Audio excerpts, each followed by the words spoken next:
നമസ്കാരം, ഞാൻ വിജേന്ദ്രകുമാർ, ശിവസേന തിരുവനന്തപുരം ജില്ലാ ഓർഗനൈസർ.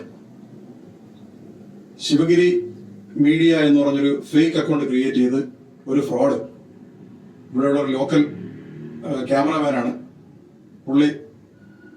ഞാൻ ശിവസേനയുടെ ഭാരവാഹിത്വം രാജിവെച്ചു എന്നുള്ളൊരു വ്യാജ വാർത്ത പ്രചരിപ്പിക്കുന്നു. എന്റെ വോയിസ് മുൻപ് നമ്മുടെ പാർട്ടി ഗ്രൂപ്പുകളിൽ വന്നൊരു വോയിസ്, ഒരു 4 മാസം മുന്നേ വന്നൊരു വോയിസ് എടുത്ത് എഡിറ്റ് ചെയ്താണ് അങ്ങനെ എന്റെ ഇപ്പോഴത്തെ ഒരു പോസ്റ്റിനോടൊപ്പം ചേർത്ത് ഇത് അയച്ചിട്ടുള്ളത്. വളരെ ദുരിതപൂർവമായ വാർത്തകൾ നേരത്തെയും ഇയാൾ ചെയ്തിടുകയും പോലീസിലും മറ്റധികാരികളുടെ അടുത്തൊക്കെ പരാതിപ്പെട്ടിട്ടും യാതൊരു നടപടിയും എടുക്കാതിരിക്കുന്നു. ഇപ്പൊ വീണ്ടും അത് നടപടി പോലീസിൽ പരാതി കൊടുക്കാൻ പോവുകയാണ്. നടപടി പ്രതീക്ഷിക്കുന്നു. ഇല്ലെങ്കിൽ നമ്മുടെ പാർട്ടിക്ക് ശക്തമായ നടപടി സ്വീകരിക്കേണ്ടി വരുമെന്ന് മാത്രം ഞാൻ ഈ അവസരത്തിൽ സൂചിപ്പിക്കുന്നു.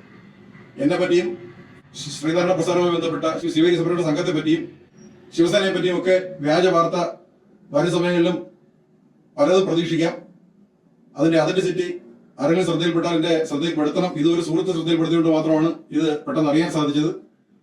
ഞാൻ ഒരു കാരണവശാലും ശിവസേനയിൽ നിന്നും രാജിവെച്ച് പോകത്തില്ല. ശിവസേനയുടെ ഓർഗനൈസർ സ്ഥാനത്തും ശിവസേനയുടെ സംസ്ഥാന കമ്മിറ്റി ചുമതലപ്പെടുത്തുന്ന എല്ലാ സ്ഥാനത്തും കൃത്യമായും ജീവിതാവസാനം വരെ ശിവസേനക്കാരനായി തന്നെ തുടരുമെന്നും മാത്രം ഞാൻ ഈ അവസരത്തിൽ സൂചിപ്പിക്കുന്നു. ജയ് ശിവസേന.